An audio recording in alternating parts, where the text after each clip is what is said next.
안녕하세요. 저는 서울 근교에 사는 30대 후반 여자입니다. 저는 돈 5천만 원으로 유세란 유세는 다 부리는 남편놈과 시모에게 사이다 복수하고 이혼을 해버렸는데요. 서론이 길어봤자 지루하시기만 하실 테니 다 생략하고 바로 시작해 보겠습니다. 재미있게 들어주세요. 남편과 저는 회사 생활을 하며 만난 커플이었어요. 같은 회사는 아니었고 같은 건물 안에서 일을 하고 있었는데 어느 날 남편이 커피를 자꾸 주더라고요.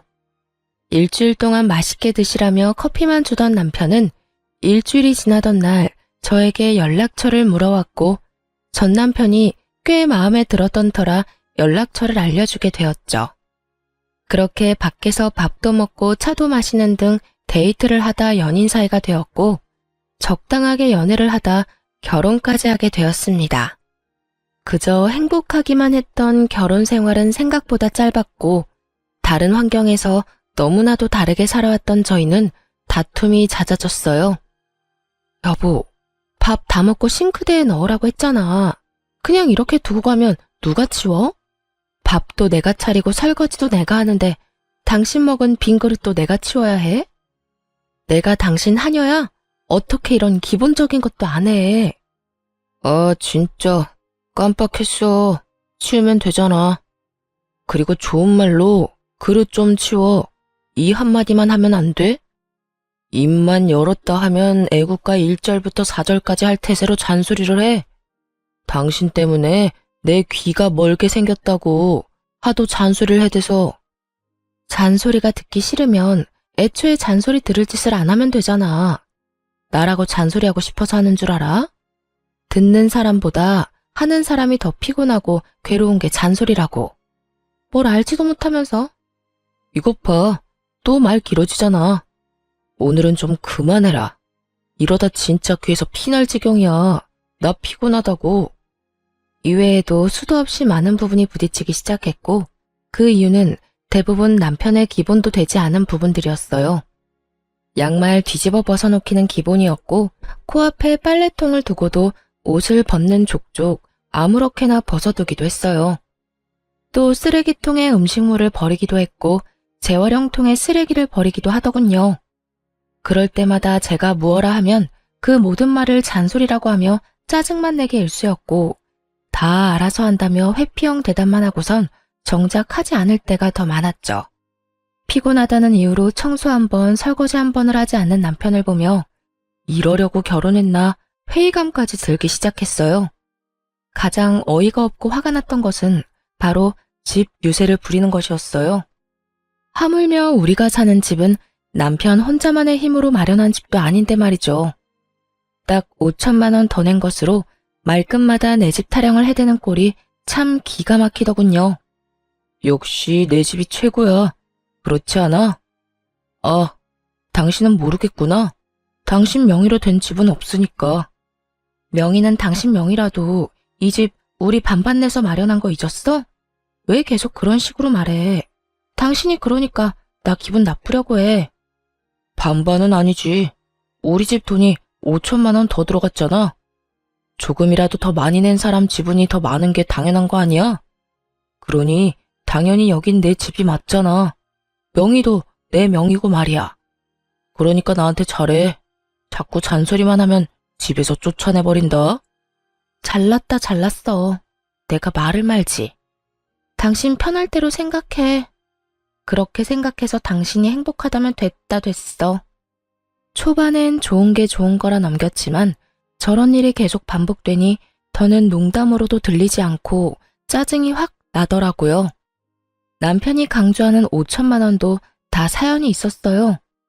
결혼을 할 당시에 모아둔 돈으로 집을 마련하기엔 턱없이 부족했던 저희는 대출을 내서 집을 마련하기로 했는데 그 사실을 양가 부모님께서 아시곤 도움을 주셨었죠. 친정에서 보태주신 돈 중 5천만 원 가량을 가전 가구를 포함한 결혼식에 필요한 비용으로 쓰게 된 것이었죠. 그래서 엄연히 말하자면 정확히 반반 결혼을 한 것이었어요. 그런 집이었지만 집을 마련할 당시 시무는 공동 명의가 아닌 남편 명의로 하라고 난리를 부려대더라고요. 아들, 명의는 당연히 네 명의로 하는 거지?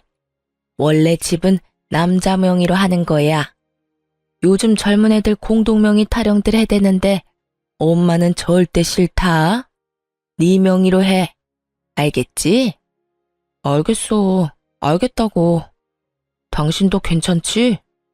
어? 괜찮아. 공동 명의보단 당신 명의로 하는 게 세금도 그렇고 여러모로 괜찮을 것 같네. 막무가내로 우겨대는 시모를 보며 황당하기도 했지만 그땐 이혼을 하게 될 거라곤 상상하지도 못했고 좋은 게 좋은 거란 생각을 하고 있던 터라 시모의 말에 따라 남편의 명의로 하게 되었죠. 세금 문제가 있기도 했고요.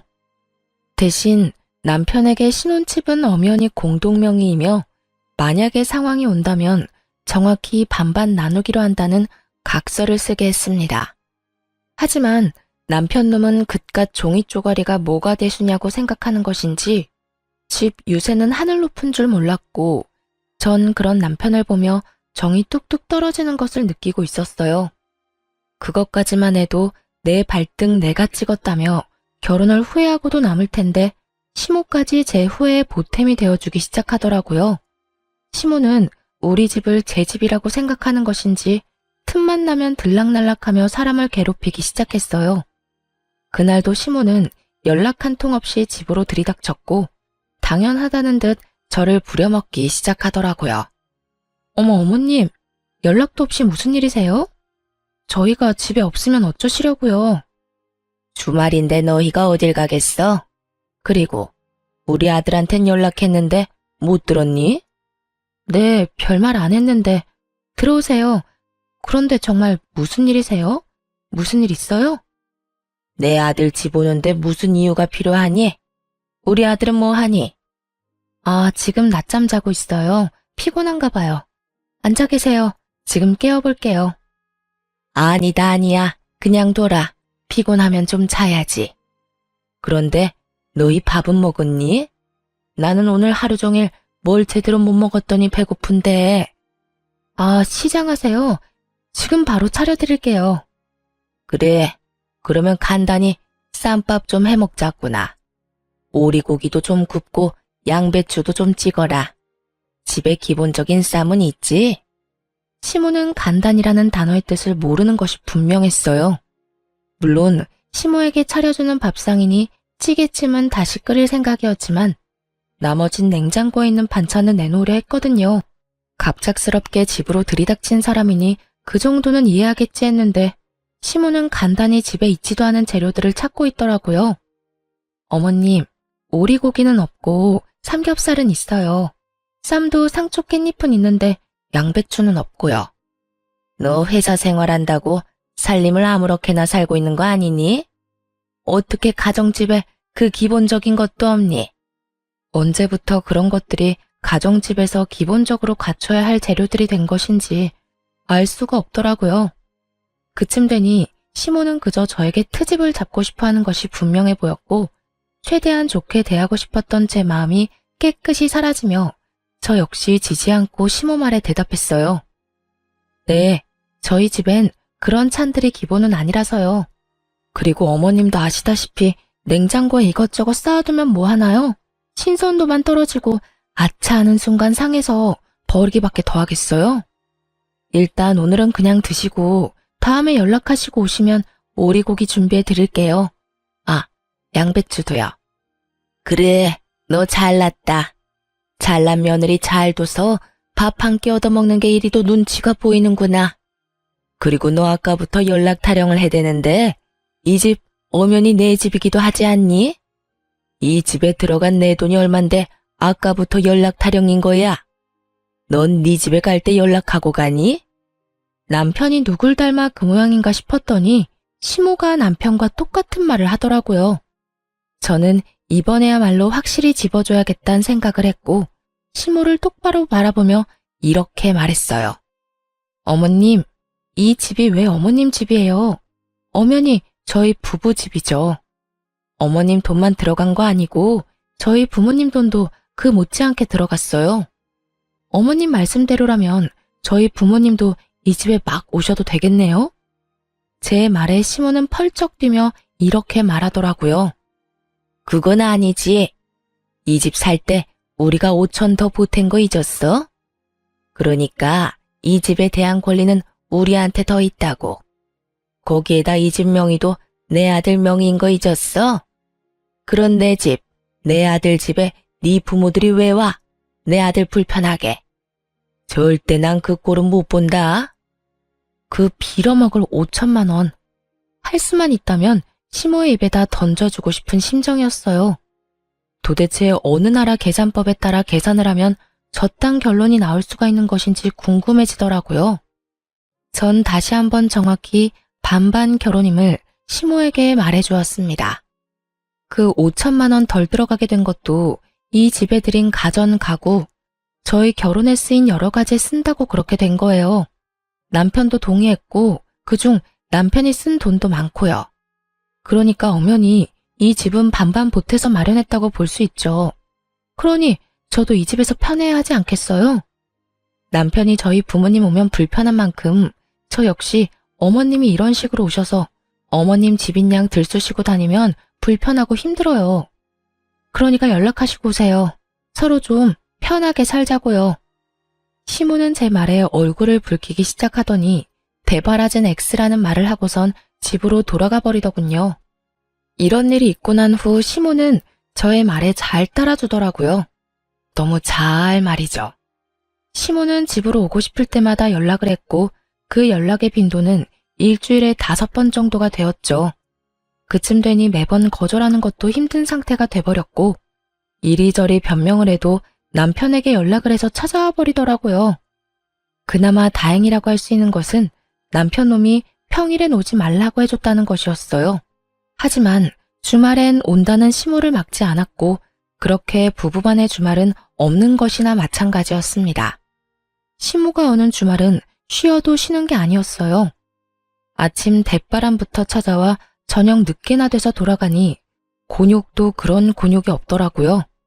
삼시세끼를 매번 다르게 차려야 하는 것은 물론이고 간식, 과일, 때론 생과일 주스까지 직접 만들어 대령하라고 하니 없는 당직이라도 만들어 회사에 출근하고 싶은 심정이었어요. 그렇게 한 달이 지나가던 어느 날 시모에게 또 전화가 왔고 언제나 그렇듯 또 오겠다고 하더라고요. 결국 전 폭발을 해버렸고 남편에게 화를 내버렸어요. 엄마, 내일 또 온대. 엄마도 많이 적적하신가 보네. 매주 이렇게 우리 집에 오는 거 보니까 말이야. 황당하더라고요. 시모가 혼자 있는 것도 아니고 시부가 버젓이 살아계시는데 적적함이라는 단어가 왜 나오는지 이유를 알 수가 없더라고요. 적적? 지금 적적하다고 했어? 아버님도 계시는데 적적하긴 뭐가 적적하시다는 거야. 아니, 당신 말대로 적적하시다고 해도 이건 아니지. 어떻게 매주마다 결혼한 아들 집에 올 수가 있어? 해도 너무하잖아. 너무하긴 뭐가 너무하냐? 외롭고 심심하면 아들 집 올 수도 있는 거지. 당신이야말로 너무한다 생각 안 해? 다른 사람도 아니고 부모님이 자식 집에 와서 시간 좀 보내겠다는데 이렇게 싫어하는 건 좀 아니지. 부모님이 한평생 우리 곁에 계시는 것도 아닌데 있을 때 잘해드려야 할 거 아니야. 돈 드는 것도 아니고 그저 집에 와서 시간 좀 보내고 싶다는데 그냥 그러려니 하고 넘어가. 그러려니? 당신 같으면 그러려니가 되겠어? 나 지난 한 달 동안 주말에 단 하루도 못 쉬었어. 하루가 뭐야? 깨어있는 시간 내내 제대로 쉬지도 못했다고. 당신만 회사 다니니? 나도 회사 다녀. 나도 일하는 사람이라고. 나도 주말에 쉬어야 하는데 어머님 때문에 제대로 쉬지를 못하고 있다고. 그런데 그러려니? 말이면 다인 줄 알아? 좀. 적당히 좀 해, 적당히. 무슨 여자가 입만 뗐다 하면 말이 길어져? 적당히 할 줄을 몰라? 내가 일해서 엄마 온다고 할 때마다 그냥 오라고 하는 거야. 엄마라도 와야 당신이 조용하니까. 그제야 남편 놈이 죽어라 시모를 집에 오게 한 이유를 알겠더라고요. 아니, 잔소리를 하고 싶어서 하는 사람이 세상 천지 어디에 있나요? 다들 알다시피 잔소리를 듣는 사람도 피곤하겠지만 잔소리를 하는 사람도 그 못지않게 피곤하고 감정이 상하는데 남편은 전혀 그런 생각은 하지도 않고 그저 제 잘못으로 몰아가고 있더라고요. 뭐? 당신 지금 그걸 말이라고 해? 내가 틀린 말 했어. 당신 잔소리 심하게 하잖아. 그러니까 우리 엄마 오는 게 싫으면 잔소리 좀 하지 마. 그러면 우리 엄마 보고 오지 말라고 할 테니까. 남편은 도리어 저에게 화를 내며 저만 이상한 사람으로 몰아갔고, 저는 이런 순간마다 이혼이라는 단어가 절로 떠오르게 되었어요. 하지만 그때마다 이런 걸로 이혼까지 해야 하나 하는 생각이 들기도 했고, 바보 같은 미련 때문에 이혼을 쉽사리 결정할 수도 없었어요. 그렇게 피곤한 일상을 보내던 어느 날 친정 부모님께서 연락이 왔더라고요. 딸, 어디야? 집이야? 엄마, 나 집인데 왜? 오려고? 아빠랑 볼일 보러 나왔는데 마침 근처라서 잠시 들려도 될까 해서 전화했지. 너희한테 줄 것도 있고 해서 말이야. 혹시 피곤하니? 아니, 피곤하기는. 얼른 와요. 기다리고 있을게. 집으로 오신 부모님은 양손 가득 먹거리와 함께 영양제 등 몸에 좋은 것들을 사가지고 오셨고, 전 이런 부모님을 그냥 보내기가 싫어 식사를 하고 가시라고 했어요. 부모님도 저희 집에 처음 오셨던 터라 구경도 할 겸 시간을 보내다 가겠다 하시더라고요. 저는 부모님과 대화를 나누는 와중에도 온 신경이 안방에 가 있었어요.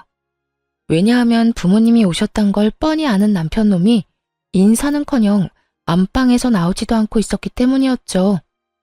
도대체 이게 무슨 경우인가 싶더라고요. 이건 정말 선을 넘는 행동이잖아요. 그래서 전 부모님의 눈치를 살피다 안방으로 들어가게 되었고, 방에서 침대에 누워 휴대전화를 보며 낄낄거리는 남편을 보는 순간 화가 머리끝까지 치솟았어요. 당신 지금 뭐해? 우리 아빠 엄마 오는 소리 못 들었어? 들었어. 태연해도 너무 태연한 목소리였어요. 남편은 굳이 길게 말하지 않았지만 그래서 어쩌라고 라는 뒷말이 들리는 듯 하더군요.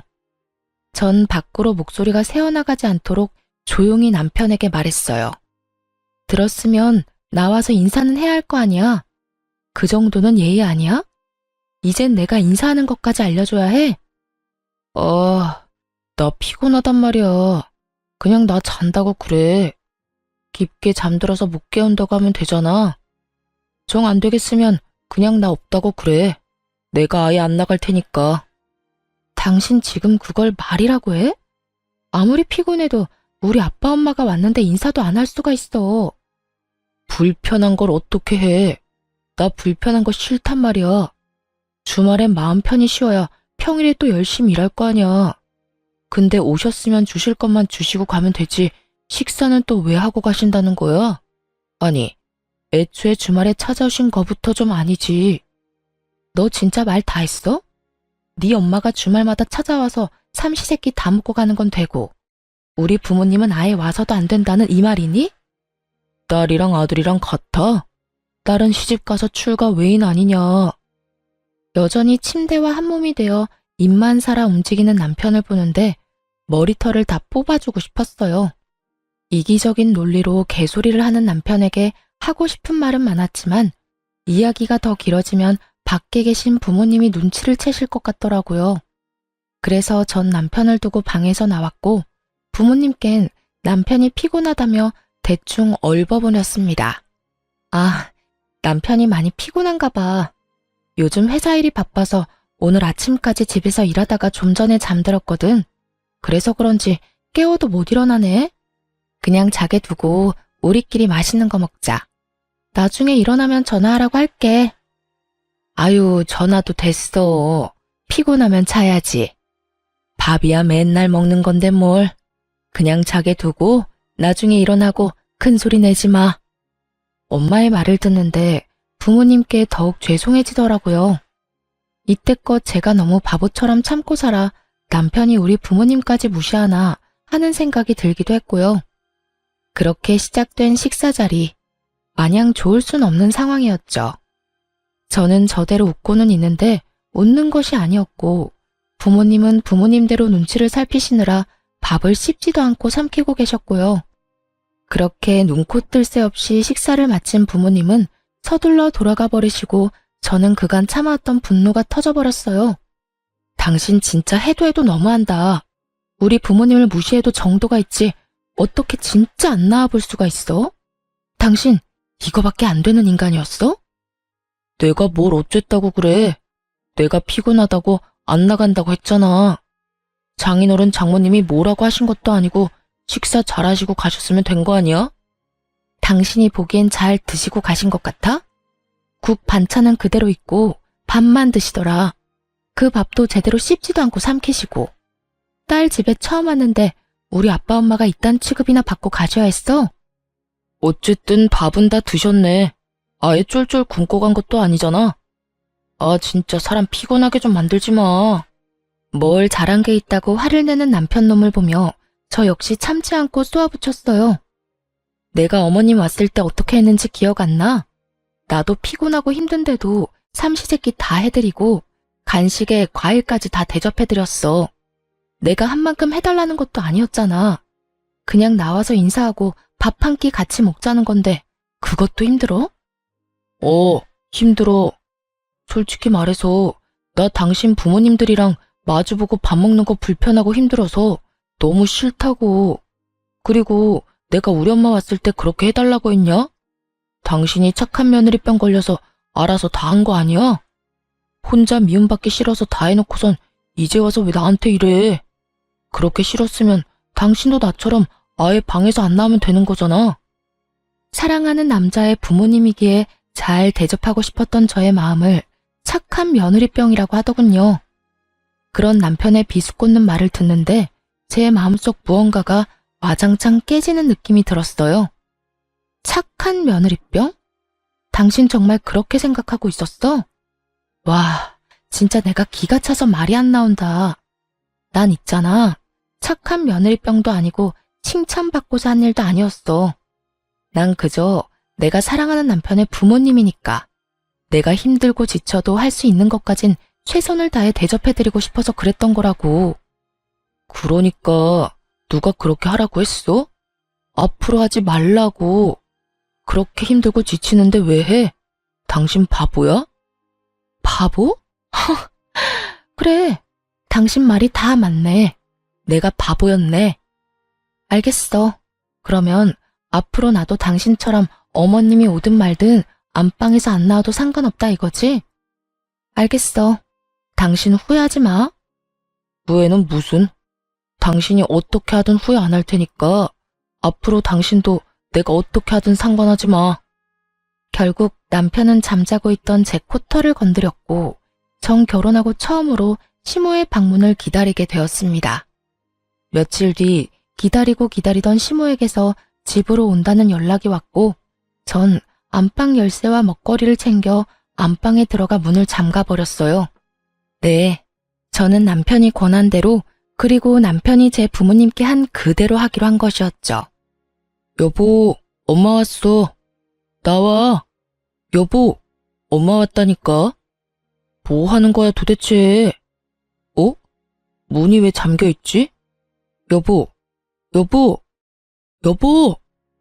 남편은 밖에서 문을 두드리며 소리를 질러댔고 전 휴대전화로 보고 있던 동영상 소리를 최대치로 올려버렸어요. 이게 무슨 소리야? 쟤 지금 방에서 TV 보고 있니? 이게 감히 시어머니가 왔는데 이게 무슨 짓이야? 어디 버르장머리 없게 인사는커녕 얼굴도 안 내밀어. 저게 나를 무시해도 유분수지. 이게 뭐 하는 짓이야? 시모는 노발대발하며 갖은 험한 말들을 쏟아내고 있었고 남편 역시 자기가 한 짓은 기억나지도 않는 것인지 지치지도 않고 문을 두드리더군요. 그렇게 1시간쯤 지났을까요? 시모가 이를 바득바득 깔며 이렇게 말했어요.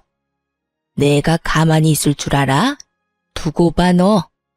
시모가 돌아가는 소리가 들리고 문을 열고 거실로 나갔더니 남편놈이 씩씩거리며 저를 쏘아보더라고요. 당신 미쳤어? 이게 뭐 하는 짓이야? 뭐 하는 짓이긴 다 당신한테 배우고 당신이 시킨 대로 하는 짓이지. 뭐? 당신이 그랬잖아. 다음에 어머님 오시면 나한테도 안방에서 나오지 말라며. 당신 시킨 대로 한 것뿐인데 왜 화를 내? 그 말을 곧이 곧대로 믿는 사람이 어디 있어? 그냥 한 말이잖아. 그냥 당신 잔소리 듣기 싫어서 아무렇게나 나오는 대로 한 아무 의미 없는 말. 당신한텐 아무 의미 없는 말일지 몰라도 나한테는 아니었어. 그러게 말을 할 땐 생각을 좀 하고 말을 하지 그랬어. 아, 그리고 어머님껜 당신이 잘 말해줘. 나 회사 일로 너무 피곤해서 휴대전화로 TV 보다가 깊게 잠들어서 몰랐다고 말이야. 아니다. 그렇게 문을 두드리고 고함을 질러대는데 너무 말이 안 되나? 그냥 문 따고 들어가니까 기절해 있었다고 그래. 그래서 병원 다녀왔다고 하면 되겠네. 하여튼 좀 부탁할게. 남편은 자기가 한 짓이 그제야 생각나는지 아무 말도 하지 못하고 그저 저를 계속해서 쏘아보더라고요. 그렇게 쏘아보기만 하던 남편놈은 그나마 생각이란 건 있었는지 시모에게 연락을 해 제가 시킨 대로 알고 보니 제가 잠시 혼절해 병원에 다녀왔다고 거짓말을 했고 시모는 믿는 듯 넘어가더군요. 아무래도 아들이 그렇게 말을 하니 의심쩍긴 하지만 믿고 넘어가는 듯 했어요. 믿지 않았다면 진작 연락이 와 노발대발 화를 냈을 텐데 따로 연락이 오지 않을 뿐더러 찾아오지도 않았으니까요. 그렇게 남편과의 신경전이 계속되며 이혼이 가까워지던 어느 날 한동안 잠잠했던 시모에게서 연락이 왔더라고요. 예, 회사니? 네, 회사예요. 바쁠 테니 본론만 말아마. 집 비밀번호 뭐니? 네? 비밀번호요? 그건 왜요? 왜긴 왜야. 집에 들어가려고 그러지. 그러니까 주인도 없는 집에 왜 들어가시려고 하냐고요?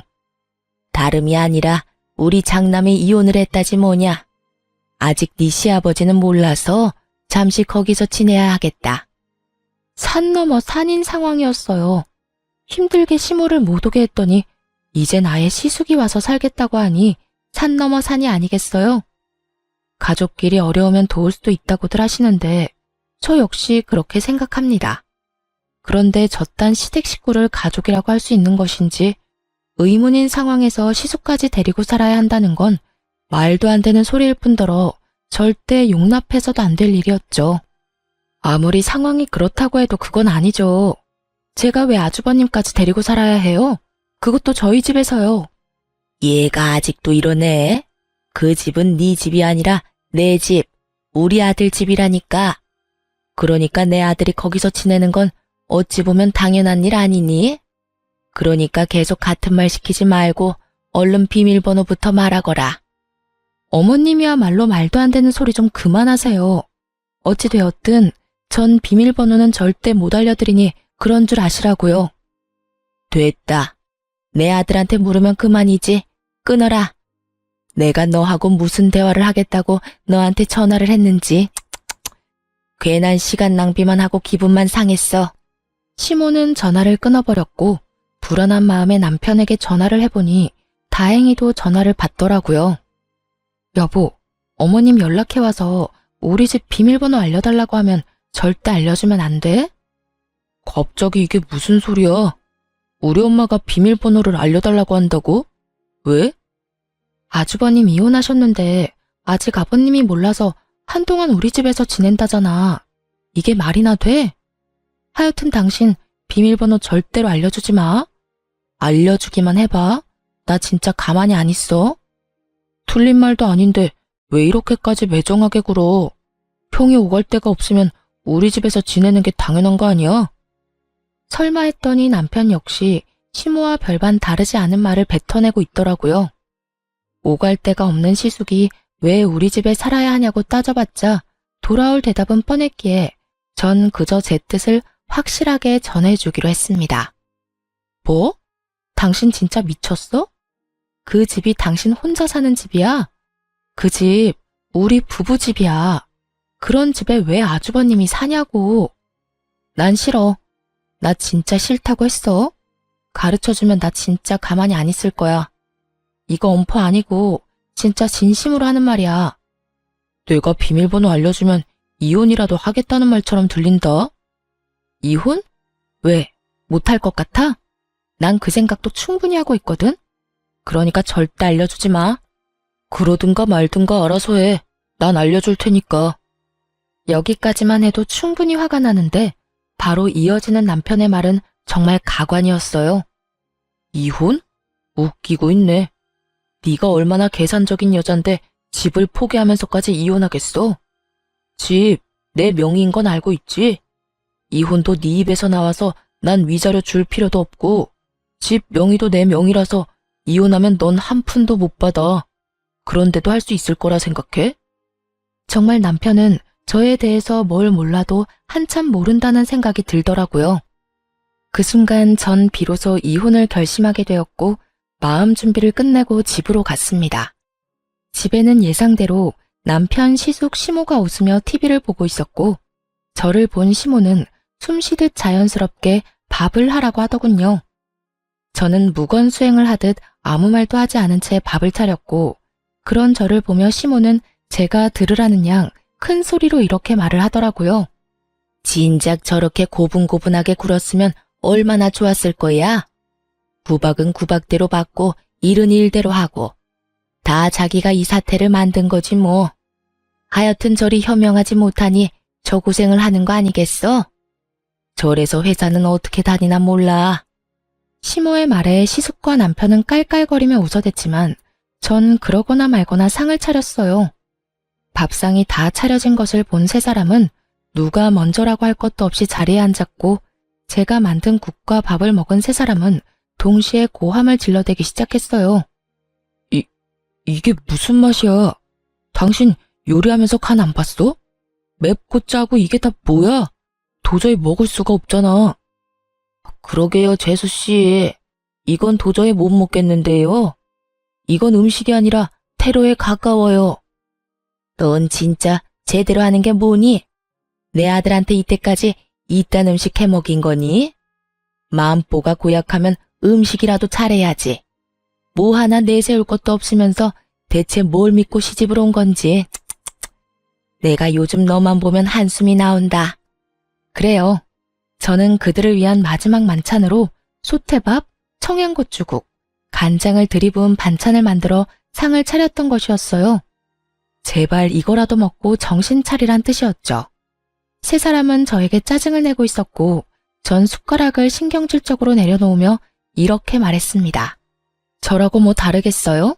어머님은 한숨만 나오겠지만 저는 어머님 보면 화병이 날 것 같다고요. 그리고 이 음식들이 마음에 안 들어도 다 드세요. 마지막 만찬이라 특별히 신경 쓴 거라고요. 마지막 만찬이라니 너 그게 무슨 말이냐? 뭐 무슨 이혼이라도 하겠다는 말이야? 네, 저 이혼하려고요. 그러니 이혼한 두 아들 끌어안고 잘 사세요. 행복하게 잘. 자극적인 음식에 물만 벌컥벌컥 마셔대던 남편놈은 제 입에서 이혼 소리가 나오자 물잔을 내려놓고선 저에게 따져묻기 시작했어요. 당신 진짜 왜 그래? 아까 내 말 다 듣고도 이혼하겠다는 말이 나와? 당신 나하고 이혼하면 땡전 한 푼 없이 쫓겨나는 거랑 마찬가지라고. 그래도 나랑 이혼하겠다는 말이 나와? 그건 네 생각이고 설사 한 푼 못 받는다 해도 난 너랑 이혼할 거야. 더는 너 같은 인간이랑 살고 싶지도 않아. 뭐? 너 같은 인간? 당신 진짜 말 가려가면서 못해? 여기 우리 엄마도 계신 거 몰라? 그렇게 어른 공경할 줄 아는 놈이 우리 부모님 왔을 땐 그따위로 행동했어? 말 가릴 줄 아는 놈이 나한테는 그따위로 말했냐고. 다 네가 하는 대로 돌려받는 줄 알아. 남편은 지은 죄가 있으니 입을 닫아버렸고 시모는 남편이 저에게 밀린다 싶으니 나서기 시작했어요. 아들, 됐다. 그냥 이참에 이혼해버려. 들었지? 당신 엄마도 이혼하라고 하잖아. 그러니까 구질구질하게 굴지 말고 이혼 좀 하자. 너 지금 구질구질이라고 했니?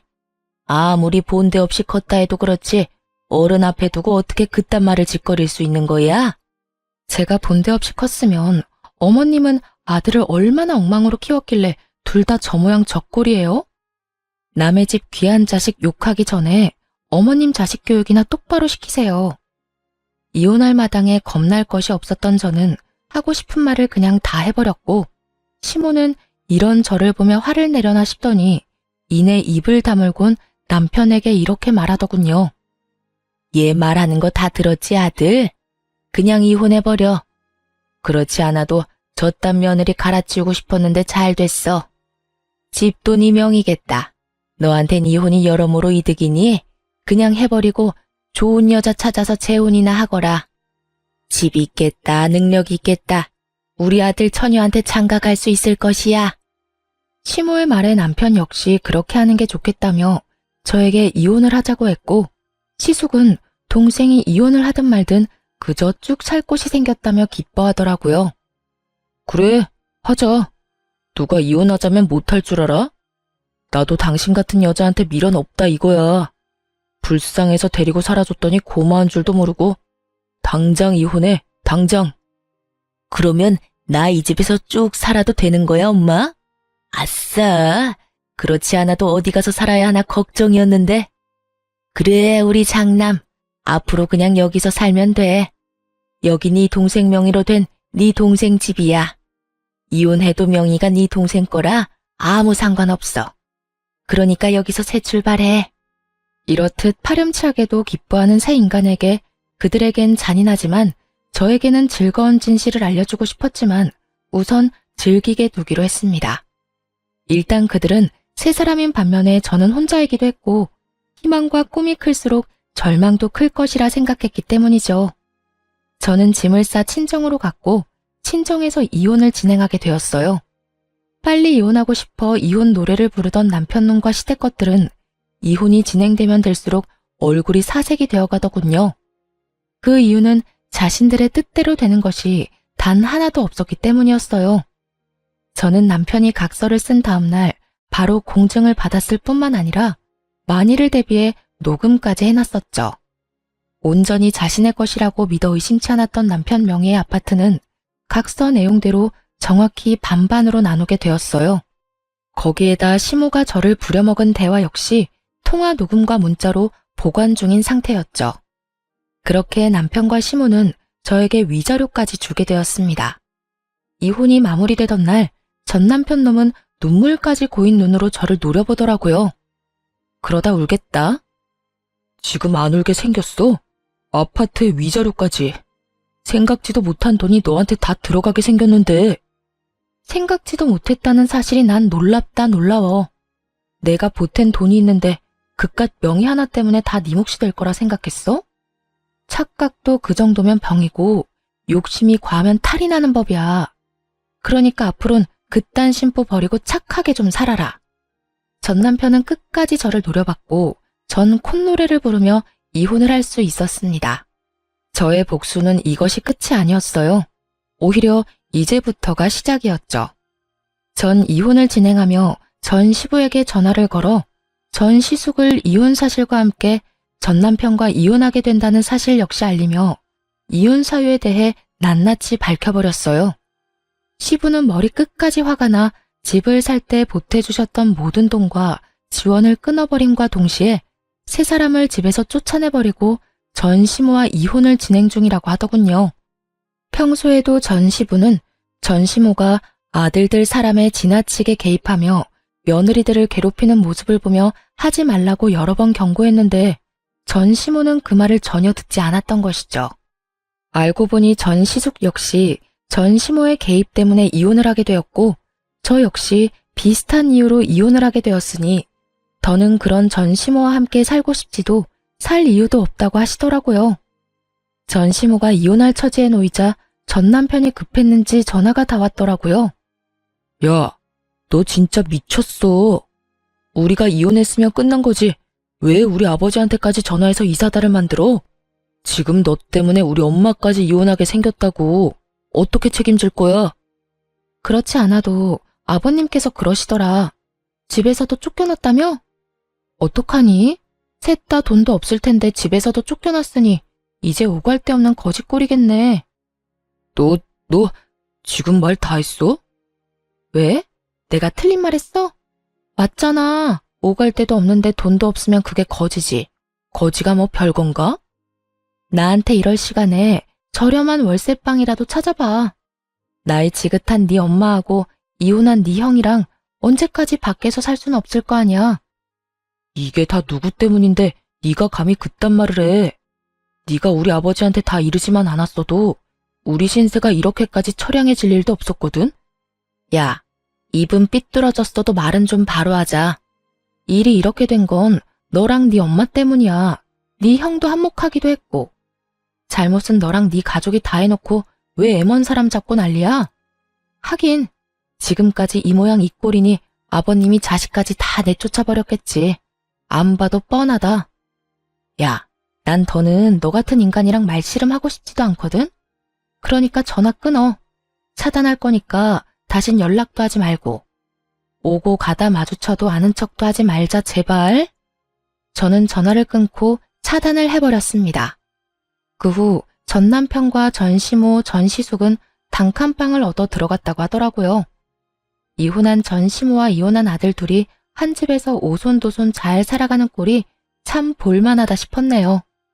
이혼을 하고 난 후 친한 회사 동료들은 저에게 이혼 사유를 물어왔고 전 숨기지 않고 모든 사실을 말해주었어요.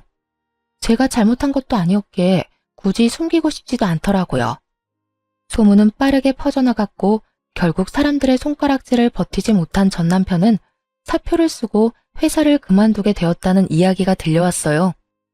이젠 회사까지 그만두면 다신 볼 일이 없을 거라 생각했는데 회사를 그만두는 날 전 남편이 저를 찾아왔더라고요. 야, 너 진짜 이렇게까지 해야 했어? 내가 뭘? 네가 소문냈잖아. 우리가 왜 이혼하게 됐는지. 아름다운 이별 몰라? 끝까지 이렇게 더럽고 치사하게 굴어야겠어? 아름다운 이별 같은 소리 한다. 너는 아름다운 이별을 하고 싶어서 아파트 혼자 다 가지려고 했어? 그것도 너 혼자 산 집도 아니고 반반 보태서 마련한 집을? 양심이 없어도 적당히 없어야지.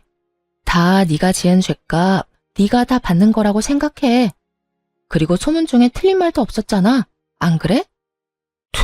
틀린 말은 없었어도 그렇게까지 다 말할 필요는 없었잖아. 그냥 성격 차이라고 해줄 순 없었어? 그래도 우리가 살았던 정이 있는 건데 이렇게까지 나를 끝까지 몰고 가야만 했었냐고. 난 그저 묻길래 있는 사실 그대로 말해준 것뿐이야. 그리고 소문이야 어떻듯 당신 당당했잖아. 당신은 이혼하는 그 순간까지 나한테 잘못한 거 없다고 했던 사람이야. 그런 사람이 이제 와서 사람들이 욕하고 손가락질하니까 부끄럽긴 한가 보다. 잘못된 행동이란 걸 느끼기는 하는가 봐. 아니거든. 난 여전히 내가 잘못했다고 안 생각하거든. 그래? 그렇게 생각해서 당신 마음이 편하다면 그렇게 생각해. 이젠 난 당신이 어떻게 생각하든 아무 상관도 없는 사람이니까. 그러면 난 바빠서 이만 가볼게.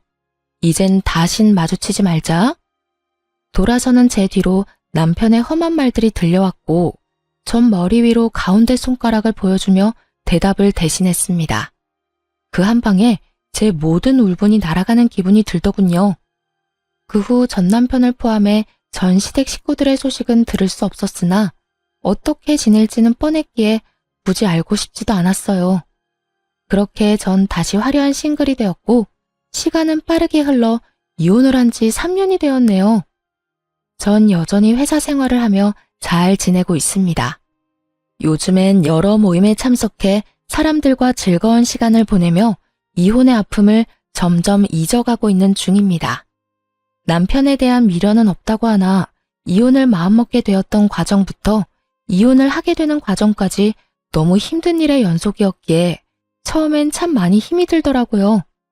멍청하게도 그 모든 게 제 탓인 것만 같은 순간들이 있기도 했고 후회스러운 날들이 있기도 했어요. 그야말로 기분이 롤러코스터를 타는 날들이었어요. 하지만 그런 날들은 길지 않았고 전 이제 그런 못난 생각들을 더는 하지 않습니다. 저의 잘못이 전혀 없었다고는 생각하지 않지만 언제나 원인은 전 남편이었고 나름대로 문제를 해결하기 위해 노력해왔다고 생각하니까요. 그래서 이젠 후회도 하지 않고 모든 걸 훌훌 털어내고 제 삶을 위해 살아가고 있어요. 요즘처럼 제 삶에 만족하며 지냈던 적이 없었던 것 같아요. 매 순간 매 시간이 소중하게 느껴지기도 하고 가끔씩 찾아오는 정막을 오롯이 즐기며 지내기도 하고요. 요즘엔 이혼이 내가 한 결정 중에 가장 잘한 결정이라고 느낄 만큼 행복하게 잘 살고 있어요. 혹시 사연을 듣고 계신 분들 중에 저처럼 남편과 시댁 때문에 이혼을 고민하고 있는 분이 계시다면 이런 말을 해드리고 싶어요. 이혼 쉬운 결정이 아닌 것은 분명합니다.